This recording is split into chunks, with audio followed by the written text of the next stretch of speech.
Romanos capítulo 12. Romanos capítulo 12.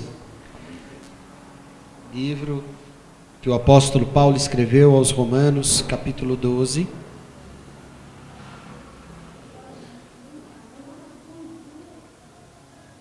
A partir do verso 9.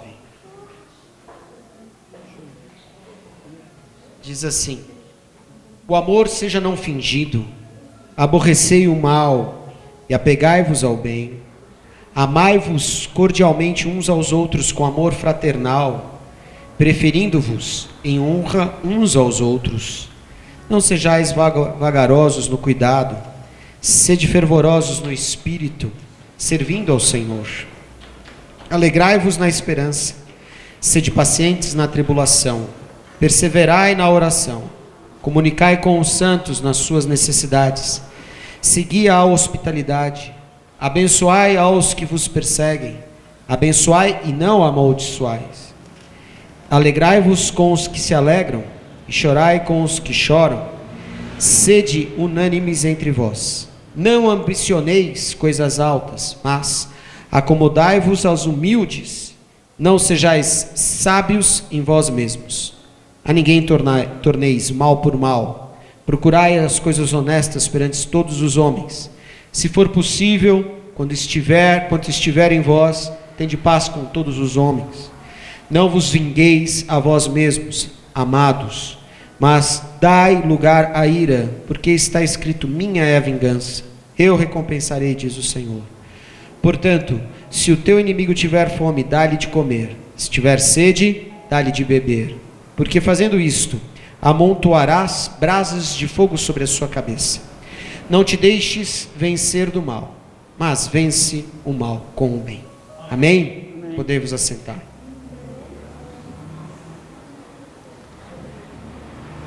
Amados, quando nós prestamos atenção nas palavras que o apóstolo Paulo nos diz, muito nos parece com aquilo que nós falamos hoje pela manhã, de nós termos uma cabeça boa para fazer o bem, de nós praticarmos o bem, de nós fazermos aquilo que o Espírito Santo de Deus nos orienta. Mas especificamente nestes versos em que o apóstolo Paulo começa dizendo para nós: olha, que o amor seja não fingido, que o amor seja um amor real, verdadeiro, um amor único, um amor que realmente possa fazer a diferença. E ele continua dizendo: olha, aborrecei o mal e apegai-vos ao bem. Sabe, eu fico parando e prestando atenção nestas palavras que o apóstolo Paulo diz. Aborrecer o mal. Você já aborreceu alguém? Já ou não? Eu já. Minha mãe, meu pai, meu irmão mais velho, eu aborreci muito. Já aprontei muito na minha vida. Eu acho que todos nós já aprontamos alguma coisa em determinado tempo da nossa vida, e não foi fácil.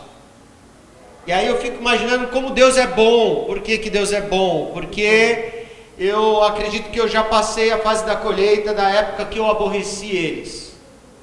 E hoje eu tento fazer o bem o tempo todo, porque não foi fácil. Eu me lembro de algumas peripécias que eu aprontei quando eu era pequeno na igreja, e não foi fácil. Tinha uma zeladora na nossa igreja chamada Edneia, lá na igreja da Vila Formosa. E a igreja era muito grande, e tinha muitos lugares que ela não frequentava, e alguns que ela gostava de frequentar, principalmente um lugarzinho onde ela deixava umas plantas, e ela deixava uns alpistes, que ela gostava de alimentar alguns pássaros. Tinha uma pracinha em frente à igreja, e ela tinha naquela vez deixado as botas de borracha, que ela lavava a igreja, do lado desse alpiste. Eu, na minha ideia geniosa, peguei todo o alpiste, joguei todo o alpiste dentro da bota de borracha, com detergente, e misturei. Mas não estava sozinho, é óbvio. Quando a gente vai fazer alguma coisa, a gente sempre chama alguém, né? Eu tinha 2 grandes amigos comigo na época. E nós crescemos juntos na igreja. E a gente aprontava tudo junto. Eu arrombava o carro do pastor. Sabia disso, Sérgio? Eu arrombava o carro do pastor e saía com o carro do pastor. Escondido. Eu aborrecia.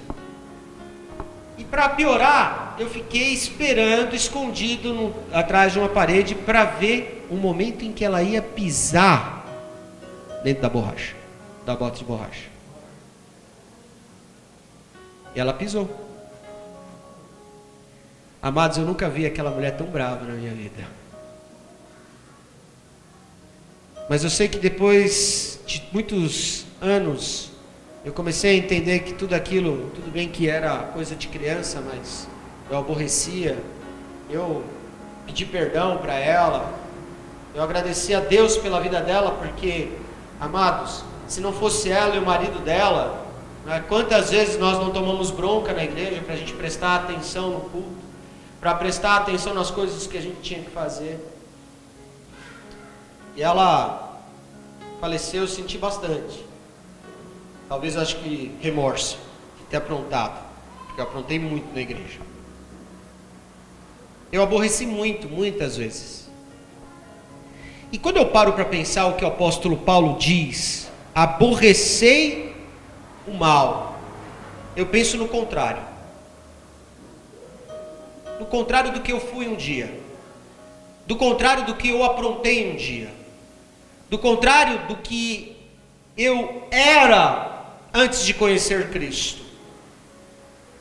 E o que eu preciso fazer hoje, especificamente, para que o mal se sinta incomodado comigo, se sinta incomodado na minha casa, se sinta incomodado no meu trabalho, se sinta incomodado em qualquer lugar que eu esteja.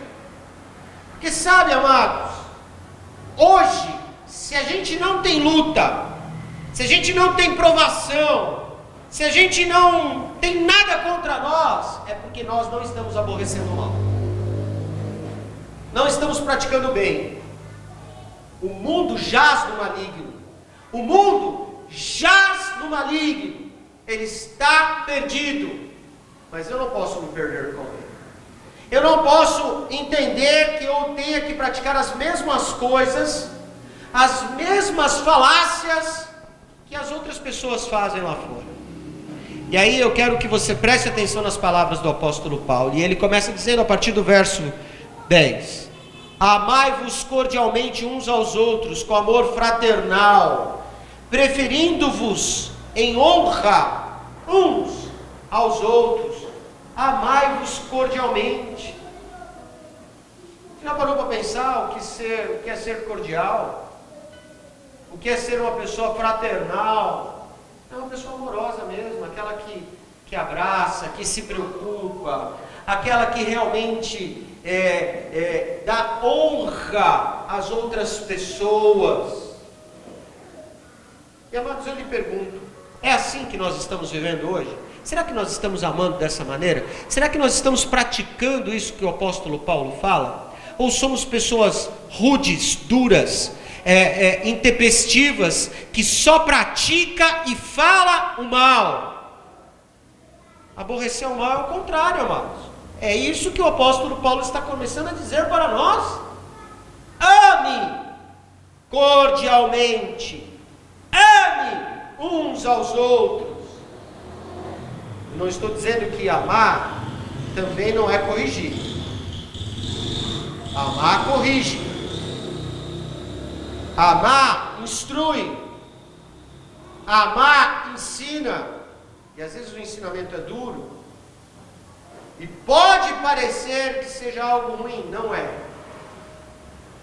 É bom. E vale a pena. Ele continua dizendo assim: não sejais vagarosos no cuidado. Sede fervorosos no espírito, servindo ao Senhor. Amados,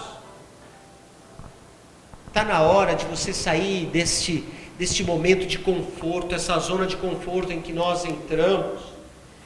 Nós temos que cuidar, nós temos que servir ao Senhor. Servir ao Senhor é servir a pessoa que está ao seu lado, Se você puder, escolha alguém, ó, quero servir a ti, sim, em nome de Jesus. Eu quero sim servir a sua pessoa para aquilo que o Espírito Santo de Deus quer me usar para te servir. Só que aí, chega em casa, é preguiçoso, é chato, é mandão, é orgulhoso. Você conhece alguém assim? Hã? É, José? Você é assim? É mesmo, Maria Helena? Pouquinho. Só um pouquinho. Amados, não tem nada melhor do que servir. Às vezes o tipo de serviço pode ser um pouco diferente. Mas servir é bom. E vale a pena. Às vezes você tem a sua forma e o seu jeito. Demonstre a sua forma e o seu jeito. Mas sirva ao Senhor e às pessoas. Para que o Espírito Santo de Deus faça a diferença. Alegrai-vos na esperança, sede pacientes na tribulação, perseverai na oração. Amados, eu vi um filme ontem, Deus Não Está Morto 2. Muito bom o filme. Não sei se você já assistiu o primeiro, Deus Não Está Morto. Já assistiram? Quem já assistiu Deus Não Está Morto? Bom, né? Tem o Deus Não Está Morto 2 já. E pelo jeito vai ter o 3. Já tem uma continuidade ali no final. Muito bom. Mas em determinado momento ali da história, fala-se sobre esperança. Amados, o cristão, ele é uma pessoa esperançosa. Ele não é uma pessoa que tem um espírito de derrota, que tem um espírito que, de tristeza, nada vai dar certo. Não, eu sou uma pessoa esperançosa. Primeiro porque eu acredito que Jesus Cristo é meu Senhor e meu Salvador, aquele que lavou os meus pecados através do sangue dele na cruz derramado. Segundo, porque eu creio que a vida eterna está posta sobre a minha vida. A vida eterna está posta sobre a tua vida? Amém? Eu creio. Quando nós acreditamos assim, eu tenho a esperança de uma vida para frente, uma vida que olha para o Senhor. Conversava um pouquinho com o Davi ali na sala, um pouquinho, às vezes eu tento conversar mais com ele, mas ele não fala muito, como diz a Vilma, né? E aí eu perguntei algo para ele, aí o Davi me respondeu assim: pastor, sabe qual é o grande problema dos dias? Que as pessoas vêm à igreja querendo obter vantagens, querendo algo em troca de Deus. Amado, Deus já deu tudo para você. Deus deu vida, Deus deu paz, Deus deu esperança, Deus deu graça. Eu já tenho. Para que eu quero ter troca? Trabalhar, amado, você tem que trabalhar, eu tenho que trabalhar, eu trabalho todo dia da minha vida. Vai trabalhar. Para de reclamar das coisas da vida. Olha para o céu, olha para o autor e consumador da nossa fé, porque Ele nos dá esperança, a esperança do dia de amanhã. Ele continua dizendo: olha, sede pacientes na tribulação, olha, perseverai na oração. Quer aborrecer o mal, amado? É isso que você tem que praticar. A tribulação, ela vem todo dia. Quem está passando por uma tribulação aqui? Glória a Deus. Se você está passando pela tribulação, viu, querida? Levanta bem alta a mão aí. Você vai receber a tua vitória hoje em nome de Jesus. Amém. Amém. Está passando por tribulação? Só Jesus. Só Jesus pode passar você por essa tribulação. Só que preste bem atenção. Em todo momento eu disse: está passando pela tribulação. Você não está ficando na tribulação. E você não vai ficar em nome de Jesus Cristo. Você já passou por ela. Você já passou por toda ela. Por quê? Porque já está garantida a vitória em Cristo. Então eu tenho que acreditar nisso. Eu tenho que viver isso. Sede paciente. quando nós perdemos a paciência, nos tornamos pessoas ansiosas. Porque nós não conseguimos resolver. Nós não conseguimos resolver o problema. E aí no dia seguinte, vem aquela angústia dentro de nós. Aquilo começa a nos... E vai que vai, amado. Na vida, nesta terrena, só não existe uma única solução, que é a solução da morte. Correto? Se você morrer aqui, já era. Tua ansiedade, teus problemas, tua tribulação, tua dificuldade, vai embora. Só que eu e você temos a esperança de que se passarmos desta vida, temos a vida eterna garantida. Amados, as pessoas podem morrer hoje de depressão. As pessoas podem morrer de suicídio, se suicidando, mas morrem porque não tem a certeza de Cristo na sua vida. Não me entra na cabeça, não me entra, a pessoa dá cabo à vida, sabendo que existe Cristo, sabendo que Cristo é real. Não existe. Ah, pastor, mas uma pessoa, ela pode ficar depressiva mesmo tendo Cristo? Eu até acredito. Porém, eu também acredito que essa pessoa sai da depressão, porque Cristo é Cristo. Ela muda a história. Ele continua falando aqui: perseverai na oração, ore. Amados, hoje pela manhã aqui nós tivemos um tempo tão gostoso no momento da ceia. E eu tive um momento tão pequeno de oração aqui na frente. Se foi 2, 3 minutos, foi muito. Mas foram 2, 3 minutos em que eu senti a presença de Deus. A oração não precisa ser longa. A oração não precisa ser aquelas que você fala com palavras muito bonitas. A oração precisa ser sincera. Uma oração de perseverança. É uma oração que tem fé naquilo que você está falando.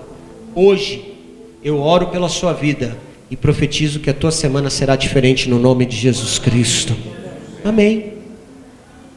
Só isso já basta. Deus é fiel. E aí ele continua falando: comunicai com os santos nas suas necessidades, segui a hospitalidade. Nós fazemos isso aqui um pouquinho, não é? Nós ajudamos algumas pessoas que têm a necessidade, nós formamos cestas básicas, nós nos preocupamos quem está passando alguma necessidade com remédio, quando a gente sabe que alguém está passando alguma necessidade, até mesmo para pagar um aluguel, a gente ajuda, quando a gente tem condição. Se a gente não tem, não tem. Mas se nós não nos preocuparmos com as pessoas, se nós não ajudarmos as pessoas, que tipo de igreja nós somos? Que tipo de igreja você é? Igreja é aquela que ajuda. Em outro texto o apóstolo Paulo diz que a verdadeira religião é aquela que ajuda viúvas, órfãos, necessitados. Isso é religião. Cristianismo é fé, religião é outra coisa. Religião é ajudar as pessoas, é o que está na Bíblia. Por isso nós fazemos parte de uma comunidade na qual ela tem que sim ser uma comunidade, aquela que se ajuda, aquela que se preocupa uma com a outra. Amados, pode parecer bobagem esse papelzinho aqui, pode parecer bobagem, mas nós somos prova, não é, Josaí, de que esses papeizinhos aqui têm um valor incrível, porque nós oramos todos os cultos, mas chega segunda-feira, está aqui o irmão Josué, o vulgo Josair, está aqui a irmã Nice, está a Maria Helena, e nós oramos por todos os pedidos de oração. Amém. E nós cremos que Deus responde cada um destes pedidos. Ah, pastor, mas eu não obtive a minha vitória. Quem disse que a sua vitória é aquilo que você imagina? Olha o que o apóstolo Paulo diz um pouquinho mais à frente: não sejais sábios em vós mesmos. Ele está querendo dizer o seguinte: olha, não é o que você pensa que talvez seja o certo. Ele está dizendo para mim e para você, o que Deus pensa, o que Deus quer, a vontade dele é a melhor para nós. Peça a sabedoria de Deus. Porque às vezes o que você acha que está certo, que vai te dar algo que vai valer a pena, talvez aquilo é a ponta do desastre da sua vida. É o momento em que o diabo vai conseguir entrar na sua vida e vai tripudiar sobre você. Aquela porta que você acha, essa porta está muito boa, talvez não seja a porta que Deus abriu. Eu tinha um rapaz lá na nossa outra igreja, lá no Imirim, e aí ele chegou para mim, pastor, recebi uma oportunidade de emprego em outro lugar. Aí ele me contou toda a história, e lá vou ganhar algo em torno como se fosse R$300 a mais.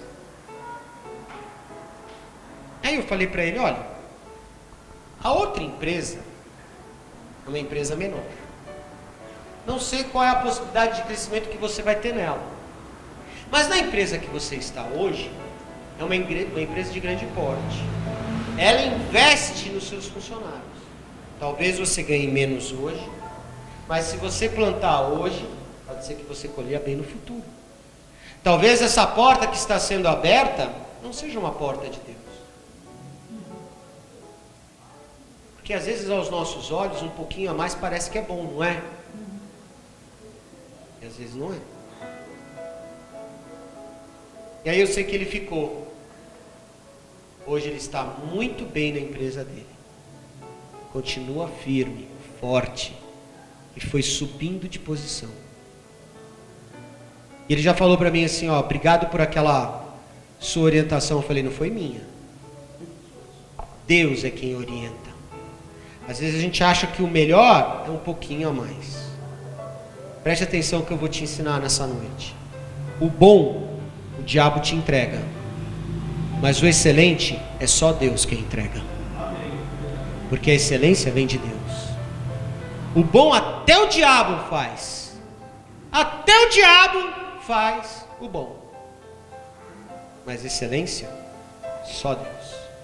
E a excelência traz paz. Traz ensinamento. Abençoai aos que vos perseguem. Abençoai e não amaldiçoeis. Abençoe aqueles que te perseguem. Se você tem alguém que está te perseguindo, diga agora que Deus abençoe este. Amém? Você conhece alguém que está te perseguindo? Conhece alguém que está te fazendo algum mal? Declare a bênção de Deus sobre a vida dele, em nome de Jesus. Continua falando aqui. Alegrai-vos com os que se alegram e chorai com os que choram. Sabe, amados, eu tenho um costume na minha vida. Na verdade são dois, né? Um é quando a vida nasce. Eu procuro ir em todos os nascimentos de crianças, de casais da igreja. Todos.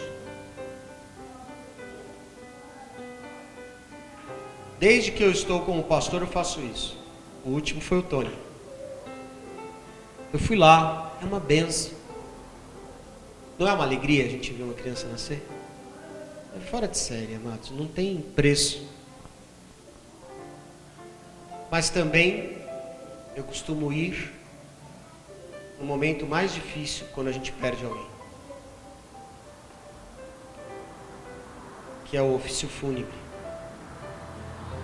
E eu já até falei aqui para vocês, olha, eu estarei no velório, mas não me coloca do lado do morto não. Já perceberam que coloca o pastor sempre do lado do morto? Não tem uma santa vez. Sempre me coloco do lado da cabecinha do morto. Pastor, vem cá, fica aqui. E aí sempre vem aquelas conversas. Você viu, morreu tranquilo. Olha, tá sorrindo. Quem já ouviu isso? São as frases que a gente ouve no velório, não é assim? A pessoa não está mais ali. Eu vou mesmo. Mas se eu conheço aquela pessoa, eu quero ter a imagem daquela pessoa viva.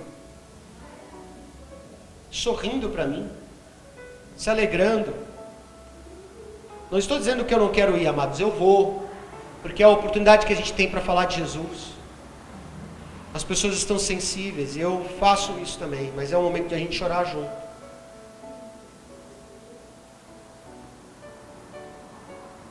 Aqui na nossa igreja a gente perdeu uma pessoa que a gente amava muito. Não é? Foi triste. Mas eu tenho certeza que a família hoje está muito mais firme com o Senhor porque viu que Deus a ama. Que Deus amou a família. E é isso que a gente precisa entender. Alegrai-vos na alegria. Chore também na tristeza. Junto com a pessoa. Sede unânimes entre vós. Não ambicioneis coisas altas, mas acomodai-vos aos humildes. Não sejais sábios em vós mesmos. Amados, é interessante isso. Eu já contei, acho que aqui, o testemunho de quando eu fui convidado a ser pastor lá na cidade de Carapicuíba. Quem conhece Carapicuíba aqui? Conhece? Conhece? Bonita a cidade, não é? Tem uns condomínios ricos ali, viu, Sérgio? Tudo Alphaville, Tamboré, brincadeira. E quando eu fui convidado para estar lá, amados, eu era meio playboyzinho. Trabalhava, ganhava bem. Eu tinha um carro importado. Naquela época não tinha essa questão de carro importado. Já faz bons anos isso. E amados, você acha que eu como pastor, na cidade de Carapicuíba, que quer dizer pau podre, andando de carrinho novo importado, as pessoas não iam olhar feio para mim? Ia. No primeiro mês, tinha gente querendo me bater dentro da igreja. E olha, eu sempre fui educado. Minha mãe me ensinou bem. E eu não sabia muito o que era. Mas as pessoas me achavam topetudo. Me achavam uma pessoa de nariz empinado. Só porque eu tinha um carro um pouquinho melhor. Amados, eu sei que Deus trabalhou na minha vida. Eu parei de ganhar dinheiro. Tive que entregar meu carro. Eu ia de trem para Carapicuíba. Às vezes eu pegava carona. Eu era orgulhoso. Deus trabalhou no meu orgulho. Mas eu fiquei humilde. E eu entendo muito bem o que o apóstolo Paulo diz aqui claramente. Precisamos ser humildes com os humildes. Ah, mas e com os ricos? Nós precisamos saber como ser ricos? Não, precisamos ser humildes com os ricos também. Precisamos ser humildes em qualquer lugar, porque a humildade não é questão de pobreza. A humildade é questão de temor e respeito a Deus. E quando nós temos temor e respeito a Deus, nós andamos diferentes com as pessoas. Somos servos. Seja humilde, amor. Diz mais: a ninguém torneis mal por mal. Procurai as coisas honestas perante todos os homens. Seja honesto, meu amor. Olha que interessante. Eu passei no mercado antes de vir para cá. E o mercado estava cheio. Lotado. E nós temos o costume de cantar o parabéns aqui. Tem gente que vai ficar velha esse mês aqui na igreja, né? Ei, Sérgio? E aí o pastor Paulo fez aniversário essa semana. Só que eu não sabia que ele não vinha hoje. Ei, a gente comprou o bolo. Certo? Nós vamos comer o bolo do mesmo jeito hoje. Ele estando ou não estando. E aí, tinham só 3 caixas no mercado. E aquelas filas enormes. Aí tinha lá um caixa com 5 pessoas, outro com 10, e os tais dos caixa rápido lá com até 10, um monte de gente. E eu parei na primeira fila, só que eu não prestei atenção, que a primeira fila tinha uma placa em cima, caixa preferencial. Idosos, crianças de colo, pessoas com deficiência. Eu entrei mancando. Brincadeira. Parei ali. Aí a mulher do caixa já olhou para mim. Aí quando eu olhei para a placa, eu já entendi a olhada que ela me deu. Fiquei quieto. Esperei ela falar, porque eu já estava na fila, já tinha gente atrás de mim. E ela virou para mim e falou assim: olha, se chegar alguém que faz parte da placa, eu vou passar na frente. Eu falei: a senhora está correta. É óbvio que eu torci para que ninguém chegasse. Mas o que aconteceu na hora que eu ia passar? Chegou um senhor.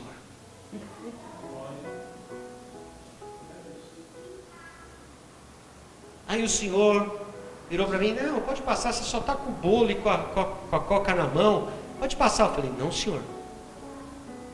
O senhor pode passar na frente, carrinho cheio. Eu falei: oh Deus, trata minha alma, trata meu espírito. Mas eu preciso ser honesto, porque eu estou na fila da preferência. Interessante, amados, não é que você não pode passar nesse caixa, porque ele só diz caixa preferencial. Se ele fosse um caixa que só esse tipo de pessoa devia passar, seria caixa exclusivo. Ok? Então não estava errado em passar no caixa, a moça mesmo disse. Mas quem tem a preferência, passa na frente. Aí aquele senhor passou, me agradeceu, não, obrigado. Eu falei: não, pode passar. E eu fiquei ali, orgulhoso de mim mesmo. Ai, deixei o senhor passar. Fazer o bem vale a pena. Seja honesto. Aí a moça chegou: ah, você é cliente mais? Sou. CPF. Nota fiscal paulista? Nota fiscal paulista. Seja honesto. Nós não temos que dar o número? Dê o número. Ah, pastor, mas eu não quero ajudar esse governo. Ajude. Ajude em oração. Ajude fazendo o que é certo. Deus te honrará e Deus honrará o nosso país. Se for possível, quanto estiver em vós, tende paz com todos os homens. Eu profetizo paz, a paz que excede todo entendimento. Não vos vingueis a vós mesmos, amados, mas dai lugar à ira, porque está escrito: minha é a vingança, eu recompensarei, diz o Senhor. A vingança é do Senhor, não sua. A vingança é do Senhor, não sua. Amém? Diz mais: portanto, se o teu inimigo tiver fome, dá-lhe de comer. Se tiver sede, dá-lhe de beber. Porque fazendo isto, amontoarás brasas de fogo sobre tua cabeça. Seja abençoador dos inimigos. Simples assim. Não te deixes vencer do mal, mas vença o mal com o bem. Amém? Quer vencer o mal essa noite? Quem quer vencer o mal aqui? Eu quero. Em nome de Jesus, eu declaro que seremos bons.